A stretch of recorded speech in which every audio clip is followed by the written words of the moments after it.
Hey guys, welcome or welcome back to Likewise Pod.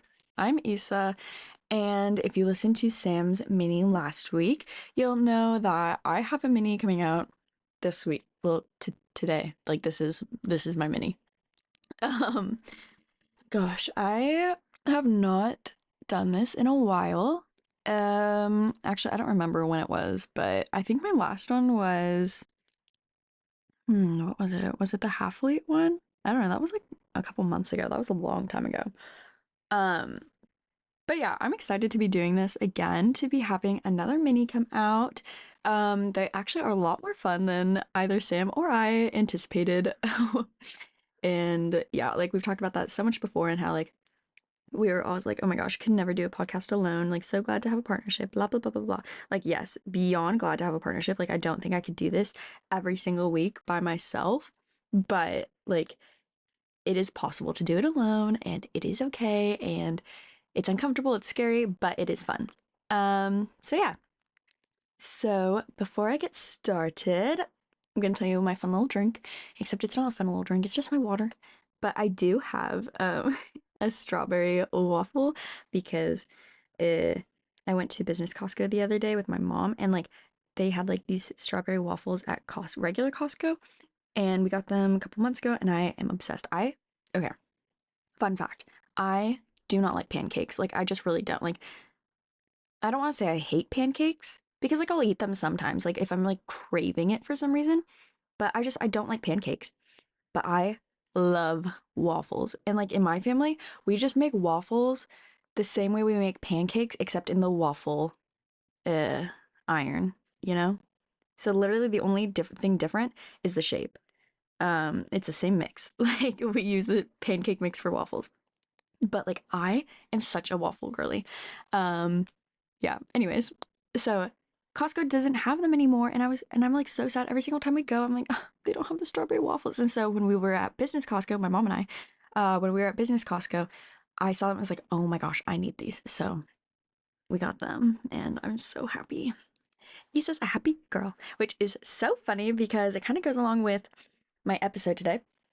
And it's just like about knowing yourself and your body, but like I don't know, I don't really have much to say except for my experience and like just my fun little facts about myself and my body and not in a weird way. Okay. I'm just going to get to it. Protein. I need protein to be happy. Ever since I was a kid, I've needed protein to be happy. My mom like has told me countless stories about how like basically whenever I was in a mood when I was a kid, like that couldn't be explained. Not like I didn't get a toy I wanted or I fell and hurt my knee or something, but just like moody, you know? She'd whip up some protein, like she'd make a hot dog real quick or give me a peanut butter and jelly sandwich or something super fast and easy, some quick protein and give it to me and I'd almost instantly be happy. Like my mood totally turned around. I'd be like, oh, what a beautiful day. You know, I mean, without so many like those words because a child. Um, and now I'm 24, trying to eat hard boiled eggs every day so that I'm not a menace to society. It's actually really funny. Like the most memorable instance, I think, in modern day Isa is a couple years ago when I drove home from Pullman and let me tell you, that drive in and of itself is so taxing. And like literally every single time I'd make that drive, whether it was like to Pullman from my house or like to my house from Pullman, like I would literally just be so, um, I don't want to say like distraught or sad, but like I would just be so emotionally exhausted. And I don't know if it's because like I'd make the drive alone most of the time or if it was just like because of the drive. I think traveling just like kind of takes a toll on me. But I love traveling, so it's fine. Um, but yeah, and so a couple years ago, I think it was my senior year, so 2021 or 2022, got home from Pullman. Like I came to my room to drop off my bags. I saw a massive spider on my bed. Like its body, not including the legs, just its body was like the size of a quarter. It was massive and I freaked out. Like any reasonable human being, I freaked out. I literally screamed. I ran out of my room and I started sobbing. like tears streaming down my face, uncontrollable sobs. Like I could not control myself. I could not do anything about it. And my mom was like, Issa, what the heck is wrong? And I was like, there's a spider on my bed. And like, I don't know what to do. Like, I'm not gonna be able to sleep tonight. Like, what? I don't know what's happening. And so my mom got this spider taken care of. Like she just vacuumed it up real quick and, like suffocated it by kept keeping the vacuum running and just, whatever. And I was still just distraught. I, like, yes, the spider freaked me out, but like I was already so emotionally drained from the day that I was like could not be consoled. It was rough, and like I remember this so vividly, like the feeling of it, and it's so rough, and like I feel so bad when I get into these moods because like I can't help myself, and like I'm truly a menace to society, and I feel so bad for like my family members, and so I try to just seclude myself and be like, oh, like until I'm feeling okay. And so I'm just sobbing in my room, like I don't know what to do, like my life sucks, all these things, and my mom, God bless her, she she made me either like chicken or salmon. Okay, I know I said that, like I remember this so vividly, but like I don't remember exactly what she made me. I want to say it was salmon, but it could have very well have been chicken because those are both so fast and easy to make. And yeah, so she made me either like chicken or salmon, and like I ate it and I was good. Um, and like I think that's when she told me about her little trick. Like, yeah, Issa, ever since you were a kid, whenever you get into a mood or like just something that's like cannot be explained, I just give you protein and you're fine. I'm like, oh, cool, interesting.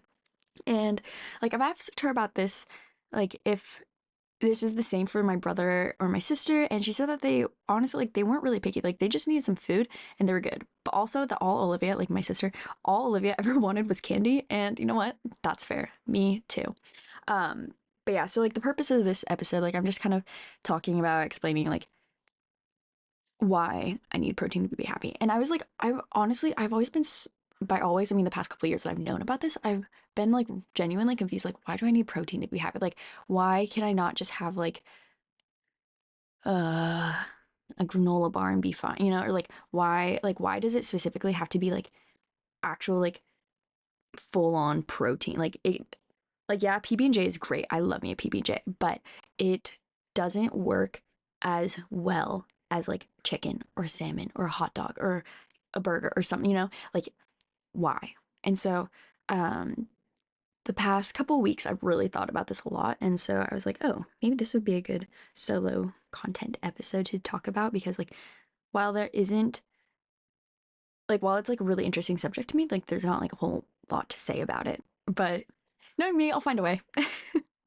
And so basically what I found is like protein has tryptophan in it, which tryptophan, it's an essential amino acid, which means that our bodies cannot produce it.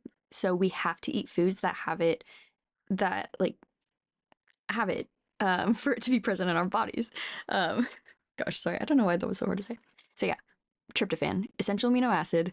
Our bodies can't produce it, so we need to eat foods that have it so that it can be present in our bodies in our bloodstream. Yeah, and like the body uses tryptophan to make melatonin, which helps regulate the sleep wake cycle, and serotonin, which is helps regulate appetite, sleep, mood, and pain, like cognitive things, and mood being the biggest one for me, at least. And like the liver can also use tryptophan to produce niacin, which is vitamin B3, which is needed for energy metabolism and DNA production. And so overall, tryptophan super important, especially considering the fact that it's an essential amino acid. So we like need to be mindful about like the foods that we eat so that we're ingesting this, so that we're taking this in, and that it is present in our bodies. Um, and research has shown that low levels of tryptophan may contribute to mood disorders, including depression and anxiety. And my family, like, there's lots of that going on, especially in. I'm not okay, never mind. But like, I'm not diagnosed with anything, probably mostly because I haven't gone in for a diagnosis or anything, but I have dealt with lots of like depression episodes and like anxiety and just like a whole bunch of stuff. And so um I would not be surprised if I just have like, I don't know, like if my body doesn't absorb tryptophan as well, and so like it's just even lower than other people's, or if I need more tryptophan than the average person. I don't know. But yeah, and so I probably, oh well, I should have learn more about it. So that's my bad. Maybe I should like redo this. LOL. But anyways, so like some high tryptophan, some foods like rich in tryptophan are like lean chicken and turkey, eggs, and I've also okay with eggs. I've seen different articles say different things. So like some articles will say, oh yeah, like if you're eating eggs for the tryptophan, like make sure to eat the yolks because those are especially rich in tryptophan. Or others will say, oh yeah, no, especially the whites. The whites have so much more tryptophan than the yolks. And so I'm like, you know what? Just eat the whole egg, I guess. I don't know. um, but yeah, and then also beef, salmon, pork, milk, and oh my gosh, with milk, I love milk. I am a milk drinker. Me and Sam, milk drinkers. I love milk. I love milk. And I really do feel like I've been a lot happier since I reintroduced milk into my regular diet a couple of years ago. Like I I've always been a milk drinker. I've always loved milk, but I want to say probably like middle school, high school, it wasn't like super something that I like intentionally sought out all the time. Like if we had it, I'd be like, oh, cool, nice. If we didn't have it, I wouldn't think about it. But since going to college, I started drinking so much more milk. I was like, oh my gosh, I totally forgot about milk. I love milk. And so, which is really funny because Pullman was actually like probably like the worst of my mental health ever. So it's funny that I'm saying I've been happier since reintroducing it to my regular diet. But yeah, like in Pullman I'd have milk almost every single day because I would just go, or at least when I was in the dorms, because I would just buy like two or three or four of like the little milk cartons, like single serve, and my friends would be like, "Oh my gosh, Issa, how much milk do you need?" I was like, "I don't know, but I just love milk." Um, but anyways, so now I honestly like I drink milk by the pint. I almost said like um that I've reintroduced it to like my daily diet, but I don't have milk every day. I drink milk at least 3 or 4 days a week though. And I will drink it by the pint at the very least. If not 2 pints at a time. And so often, like, I'll be having food or whatever. Like, it does not matter what kind of food. Like, I'm not a super picky person that, like, okay, yes, I am a picky eater, but that is beside the point. I'm not picky in the fact that, like, I don't have to match my beverages to my foods. Like, I will have milk with any meal, anytime, but especially with like spicy foods because the, is it the calcium? No, there's something in milk that like helps like satiate the spice in your mouth. And so water does not help with spicy food. Like it just washes it around. It just moves the spice around in your mouth, so it makes it almost hotter. Milk like actually helps diminish it. So, fun fact, if you have something spicy, drink some milk real quick. Like, it doesn't even have to be a lot. Just have some milk. Even if you don't like it, take some milk. Um, Even if you can't have it, have some milk. Consequences later. My opinion, worth it. Except, okay, I do have problems. I think I have problems with like high fat content stuff. But because like regular milk, nothing is wrong with me. Nothing at all. But as soon as I like heavy whipping cream, rough. Like cream sauces on pasta, a little rough for me. Um, Lots of butter or like olive oil or any kind of oil, really. Kind of rough for me. But straight milk, I can do absolutely no problem. And, thank you, Jesus, for that. Um, anyway, sorry not to talk about my digestion habits, I guess. Um, but yeah, so I don't know. I think I do want to learn more about tryptophan. I want to learn more about like just diets and things that will help improve like my mood, my cognitive abilities, my body, whatever. I don't know. Like I need to eat better. I already know that. But like really learning more about this has opened my eyes and it's been really interesting. But yeah, basically like you have to know yourself and pay attention to the things that your body tells you. And like what works for me might not necessarily work for you. And what works for you might not necessarily work for me. Um, so yeah, but like that's also not to say that we need to or should overindulge. Like for me, I like looking back, I've always had like kind of an unhealthy relationship with food. And I didn't always know that. I think I just came to the realization that I have an unhealthy relationship with food kind of last year. And it really came to my attention because my dad is like super into healthy eating and fasting and just like learning a whole bunch of stuff because he was diagnosed with diabetes a couple years ago, and then he decided to try to take his weight and his lifestyle and his eating under control so that he wouldn't have to deal with that anymore, and blah blah blah blah, blah, all the things. So like he's super into that, and so I know a lot more about all these things than, what, I honestly ever really wanted to. But it is really interesting. And so I think, I don't know. And so a couple of years ago, like I started intermittent fasting. And like, cause my dad started intermittent fasting, and like, there's just like, he saw so many health benefits, and he saw so many things, help him and like change and blah, blah, blah, all the things. And so I was like, oh, that's cool. Like, I want to get into that. And, I really did see an, uh, like improvement, progress with my body and with my digestion and my cognitive ability, like all the things. Like there's so many benefits to fasting. There's so many benefits to intermittent fasting. There's so many benefits to eating foods that will fuel your body, or whatever. And so I'm not the kind of person, like I'm not going to say, oh, you need to go however many days without eating, because technically we don't need to eat. The average person can go however many days without eating and they'd be absolutely fine. Like, yes, that's true, but also, you know yourself, you're fine. I think it's fine. That's not my place. And I also am not an expert. So, anyways, me, Isa. Uh, sorry, I feel like I'm getting all over the place. But where was I? Oh, yeah.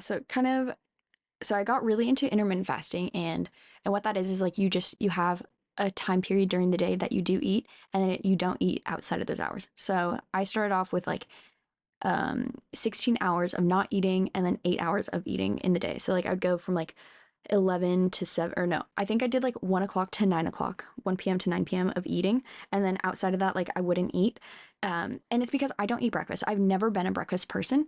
And so I was like, easy money, down to do that. And oh, the myth that breakfast is the most important meal of the day. I hate when people tell me that, because as long as you are breaking your fast breakfast um, with something that is good for you and like nourishing, you're fine. It depends on what you eat. But there have been recent studies that show that like actually eating in the mornings versus at night is so much better, because like at night, I don't know everything about it, but at night, like your body uses sleep to like help go through the day, and like it uses that time to create short-term, long-term memories, and to like feed your body and to go through like rejuvenating processes, or like whatever, and so that's that. But beside the point. And so I got into intermittent fasting, and so often I would be like, okay, I can't eat until 1 o'clock, um, and then that's all I would think about was eating. And literally, uh, I don't know,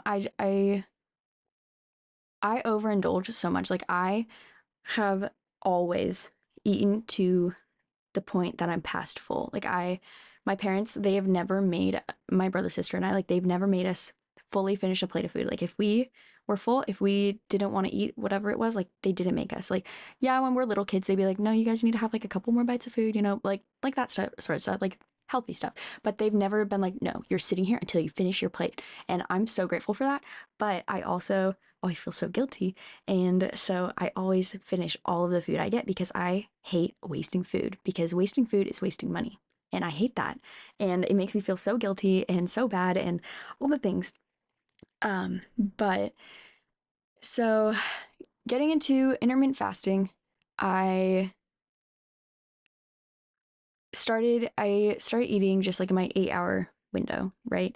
And then I wouldn't eat past 9 p.m. But then sometimes I'd be like, oh, I need to eat at 10, so then I have to adjust it to.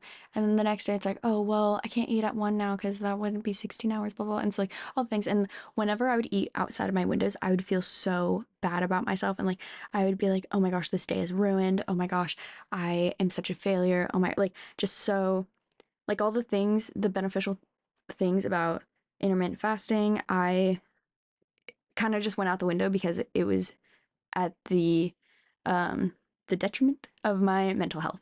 And so I'm that's something I'm working on personally.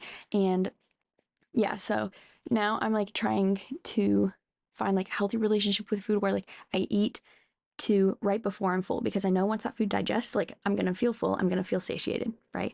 But also being like, okay, I need to eat stuff that's good for me and also at a time that's like gonna be the most beneficial for my body. And yeah, so like more often than not, like I know that when my stomach is rumbling, like it's just the ghrelin, which is one of the shoot, what's it called? Ah, something. It's the ghrelin like making noise because it's used to being fed at that time or after a certain amount of time or whatever. Like I know, like personally for my body, I know that when my tummy's rumbling, I'm not necessarily hungry. I just want to eat. Sometimes it does mean that I'm hungry, but I've started to learn more and more like when my body does need food and like when I feel like I should eat versus, oh, I just want to eat because I'm bored. Oh, I just want to eat because of this. Oh, I just whatever, but that's also not to say that like you shouldn't eat just because you want to. Like I think it's important to be mindful about things and not just do things because it's habit or not just do things because it's um, out of boredom, which is so hard for me. But learning more about healthy dietary relationships, healthy dietary things, and myself, it's just, yeah, I'm I'm working on it and still always in the process of learning what works and is good for me and what I probably shouldn't do. Um, but yeah, again, what's good for me may not be good for you, and what's good for you may not be good for me. And so really, it's each person should learn about themselves and their bodies and what their bodies are telling them and asking of them. And yeah, I don't know. This is a topic that like I don't think about as often as I want to, just because I'm like in denial. And it's so funny because like so earlier I mentioned how like high fat content foods like this kind of do me dirty. And I know that I shouldn't, but I love pasta with a good creamy sauce. I can't help it. And soups. Oh my gosh, creamy soups. My fave. Like baked potato soup. Mm, so yum. And people are always like, "Oh, Issa, that's gonna be rough." I'm like, you know what? It's worth it. And honestly, it is. But I also need to be mindful of my body and I need to treat it right. So live, laugh, love. It's a constant learning process, and it's something that we can always do better at. No matter how good we are, there's always room for improvement, and I think that's really important to remember that we're not perfect. We're not always going to make it. We're not always going to be the best we are, and especially with like social media and seeing all these people on there be like, oh, like you need to do this, you need to do that, and like even me saying like, oh, you need to do this, you need to do that, like it's not gonna be healthy for some people. And like hearing this stuff and like seeing this stuff all over, it's not healthy. And it's just comparison game is the easiest game to play. And I fall into that trap so often. And yeah, it's what a world we live in. I love it, but it's also it's tough. It's tough sometimes. So thanks for listening. I hope that this wasn't too uh no thoughts head empty. I don't know. But yeah, it's interesting. It's something that I didn't think I would probably talk about, but yeah, fun stuff. Fun minis. If you haven't already, go listen to Sam's mini from last week. It's so good and it was really interesting. I really liked it a lot. Yeah, and so also follow us on whatever stream platform you use, rate and review on whatever stream platform you use. And if you want to see more of us, you can follow us on Instagram at likewise_pod, and you can also find our personal Instagrams there. Yeah, so stoked for a week of love coming up this next week with daily episodes and daily guests. Thank you so much for listening, and I hope you just have a really great rest of your day. Bye.